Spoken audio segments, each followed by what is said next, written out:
Welcome to day 18 of our 21 days series. Hello everyone, welcome back to రుచిరేఖలు.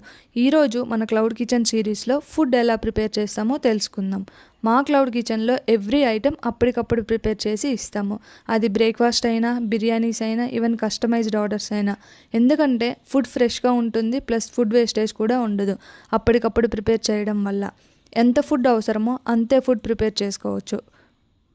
And అలానే customer order చేసుకున్న food కూడా చాలా ఫ్రెష్గా ఉంటుంది. మీరు ఎవరైనా క్లౌడ్ కిచెన్ స్టార్ట్ చేయాలి అనుకునే వాళ్ళు కూడా ఇదే ఫాలో అయితే బాగుండిద్ది. అండ్ అలానే క్లౌడ్ కిచెన్ స్టార్ట్ చేయాలి అని అనుకునే వాళ్ళు స్టార్ట్ చేసే ఒక 2-3 వీక్స్ ముందు నుంచే ప్రమోట్ చేసుకోవడం, like insta page, YouTube channel ఇలాంటివి క్రియేట్ చేసుకోవడం. So then you will get more customers. మేము చేసిన మిస్టేక్ ఇదే, ముందే మా క్లౌడ్ కిచెన్ని ప్రమోట్ చేసుకోకపోవడం. Any type of customised orders కోసం మా నంబర్కి కాల్ చేయండి. రేపటి వీడియోలో మళ్ళీ కలుసుకుందాం. Bye bye.